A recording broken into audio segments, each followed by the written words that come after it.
ایک چھوٹے سے قصبے میں ایک گاؤں تھا جس کا نام نور آباد تھا۔ یہ قصبہ اپنی سادگی، دیانتداری اور محنتی لوگوں کی وجہ سے مشہور تھا۔ اسی قصبے میں دو آدمی رہتے تھے جن کی شہرت پورے علاقے میں تھی، مگر دونوں کی طبیعت اور سوچ ایک دوسرے سے بالکل مختلف تھی۔ پہلا شخص عبدالرؤف بن سلمان تھا جو قصبے کا کسائی تھا۔ اس کا چہرہ ہمیشہ سنجیدہ رہتا، گفتگو کم کرتا اور اپنے کام سے کام رکھتا تھا۔ بچے اسے دیکھ کر راستہ بدل لیتے کیونکہ وہ کم بولنے والا اور سخت مزاج دکھائی دیتا تھا، لیکن حقیقت یہ تھی کہ اس کے دل میں اللہ کا خوف اور بندوں کے لیے بے پناہ رحم تھا۔ اس کی دکان ہمیشہ صاف ستھری رہتی اور وہ کبھی گوشت میں ملاوٹ نہ کرتا، اور اس نے کبھی لوگوں کو دھوکہ نہیں دیا۔ دوسرا شخص فخر الدین عبدالکریم تھا جو ایک نہایت ماہر برتن بنانے والا تھا۔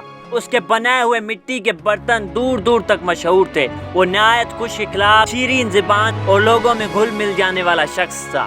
اس کی برتنوں پر خوبصورتی خطاطی میں قرآن آیات اور اسلامی نقش و نگار بنے ہوتے۔ لوگ اس کے تعریف کرتے نہ تھکتے اور وہ بھی لوگوں کی تعریف سن کر خوش ہوتا۔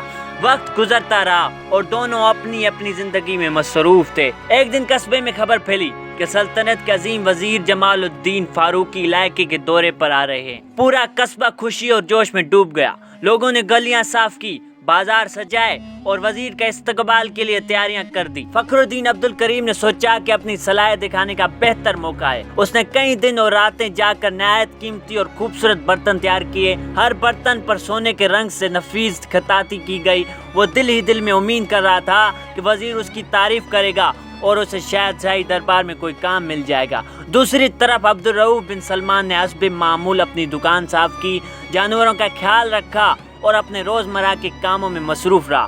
لوگ حیران ہوئے کہ وزیر کی آمد میں کوئی خاص دلچسپی نہیں لے رہا۔ وزیر کی آمد سے ایک رات پہلے کچھ لوگوں نے دیکھا کہ عبدالرؤف خاموشی سے قصبے سے باہر جنگل کی طرف جا رہا ہے۔ لوگوں نے مختلف اندازے لگائے مگر کسی کو حقیقت معلوم نہ ہو سکی۔ اگلے دن وزیر جمال الدین فاروقی اپنے قافلے کے ساتھ نور آباد پہنچے۔ ان کا شاندار استقبال کیا گیا۔ فخر الدین نے بڑے فخر کے ساتھ اپنے تیار کردہ برتن وزیر کے سامنے پیش کیے۔ وزیر نے برتن دیکھے، ان کی تعریف کی اور اس کی مہارت کو سراہا، لیکن وزیر کی نظر بار بار کسی اور کو تلاش کر رہی تھی۔ انہوں نے پوچھا، کیا یہاں عبدالرؤف بن سلمان نام کا کوئی شخص بھی رہتا ہے؟ لوگ حیران رہ گئے۔ حضور، وہ تو ایک عام کسائی ہے۔ وزیر نے کہا، میں اس سے ملنا چاہتا ہوں۔ چنانچہ وہ سیدھے اس کی دکان پر پہنچا۔ دکان سادہ تھی مگر بے حد صاف۔ عبدالرؤف نے نہایت ادب سے وزیر کا استقبال کیا۔ باتوں باتوں میں وزیر نے پوچھا، مجھے بتایا گیا ہے کہ تم کل رات جنگل گئے تھے، کیا وجہ تھی؟ عبدالرؤف کچھ دیر خاموش رہا اور بولا، حضور، اگر اجازت ہو تو میں یہ بات ظاہر نہیں کرنا چاہتا۔ وزیر نے جواب دیا، فکر نہ کرو، میں تمہیں کسی مشکل میں نہیں ڈالوں گا۔ تب عبدالرؤف نے آہستہ سے جواب دیا، ہر مہینے کی ایک رات قصبے کے ایک غریب خاندانوں، یتیم بچوں اور بیواؤں کے لیے گوشت لے کر جاتا ہوں۔ میں نہیں چاہتا کہ کوئی انہیں حقیر سمجھے یا میری تعریف کرے، اس لیے رات کی تاریکی میں یہ کام کرتا ہوں۔ وزیر خاموش ہو گئے، ان کی آنکھوں میں احترام جھلکنے لگا۔ انہوں نے مزید تحقیق کی۔ معلوم ہوا کہ عبدالرؤف کئی سالوں سے یہ خدمت انجام دے رہا تھا، نہ کسی کو بتایا نہ کسی سے شکریہ لیا۔ ادھر فخر الدین عبدالکریم بھی صدقہ کرتا تھا مگر اکثر لوگ اس کی کاموں سے واقف ہوتے تھے۔ اسے اچھا لگتا تھا جب لوگ اس کی تعریف کرتے اور اسے نیک آدمی کہتے۔ چند دن بعد وزیر نے پورے قصبے کے لوگوں کو مرکزی میدان میں جمع کیا۔ لوگوں کو یقین تھا کہ آج فخر الدین کو کوئی بڑا اعزاز ملنے والا ہے۔ وزیر اسٹیج پر آئے اور بلند آواز میں بولے، میں اس قصبے میں صرف دورہ کرنے نہیں آیا تھا۔ بادشاہ کو ایک ایسے شخص کی ضرورت ہے جو انصاف، دھیان اور اللہ کے خوف کے ساتھ قاضی کا منصب سنبھال سکے۔ میدان میں خاموشی چھا گئی۔ پھر وزیر نے اعلان کیا، میں نے جس شخص کا انتخاب کیا ہے وہ ہے عبدالرؤف بن سلمان۔ لوگ حیرت سے ایک دوسرے کو دیکھنے لگے۔ فخر الدین کا چہرہ زرد پڑ گیا۔ وزیر نے کہا، قاضی وہ نہیں بنتا جو لوگوں کے سامنے نیکی دکھائے، بلکہ وہ بنتا ہے جو تنہائی میں اللہ سے ڈرتا ہو۔ میں نے عبدالرؤف میں اخلاص، دھیان اور عاجزی دیکھی ہے۔ یہ سن کر پورا مجموعہ خاموش ہو گیا۔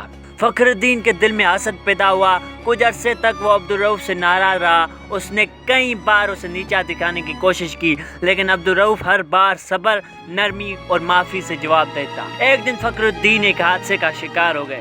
اس کی قیمتی برتن ٹوٹ گئے اور اسے بھاری نقصان اٹھانا پڑا۔ جب عبدالرؤف کو خبر ملی تو وہ فوراً اس کے پاس پہنچا، مالی مدد کی اور اس کی ہمت افزائی کی۔ فخر الدین کے آنکھوں میں آنسو آ گئے۔ اس نے کہا، میں تم سے حسد کرتا رہا، تمہارے خلاف سوچتا رہا، مگر تم نے ہمیشہ میرے ساتھ بھلائی کی۔ عبدالرؤف نے مسکرا کر جواب دیا، اللہ معاف کرنے والوں کو پسند کرتا ہے۔ یہ الفاظ فخر الدین کے دل میں اتر گئے۔ اس دن کے بعد اس کی زندگی بدل گئی۔ اسے دکھاوے اور شہرت کی خواہش چھوڑ دی۔ وہ خاموشی سے یتیموں، مسکینوں اور ضرورت مندوں کی خدمت کرنے لگا۔ سالوں بعد نور آباد کے لوگ دو نام بڑے احترام سے لیتے تھے، قاضی عبدالرؤف بن سلمان اور نیک دل خادم خلق فخر الدین عبدالکریم۔ اور لوگ اپنے بچوں کو یہ سبق دیتے تھے، اللہ کے نزدیک اعمال کی قیمت اس کی ظاہری شان سے نہیں بلکہ نیت کی اخلاق سے ہوتی ہے۔ جو کام صرف اللہ کی رضا کے لیے کیا جائے وہی حقیقی کامیاب ہے۔ Thank you for watching, subscribe.